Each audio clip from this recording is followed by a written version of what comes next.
90% insurance claim या 5 कारणांमुळे reject होतात. चला 60 सेकंदांमध्ये समजून घेऊया. पहिलं कारण म्हणजे प्री एक्झिस्टिंग डिसीजेस लपवणं.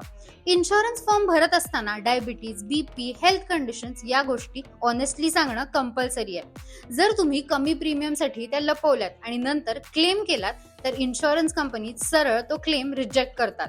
त्याला ते म्हणतात ब्रीच ऑफ ट्रस्ट. दुसरं कारण आहे वेटिंग पिरियड पूर्ण न होणं.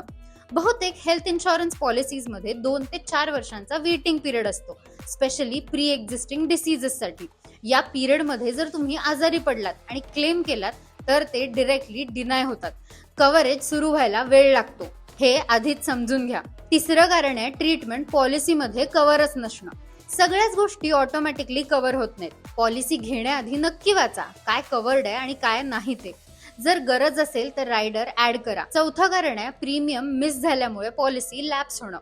एक प्रीमियम चुकला तरीही पॉलिसी इनऍक्टिव्ह होऊ शकते आणि लॅप्स्ड पॉलिसी म्हणजे झिरो कव्हरेज. आत्ताच ऑटो पेमेंट सेट करा, सिरियसली आत्ताच करा. पाचवं कारण म्हणजे चुकीचे डॉक्युमेंट्स किंवा नॉन नेटवर्क हॉस्पिटल्स. 2 गोष्टी क्लेमला मारतात.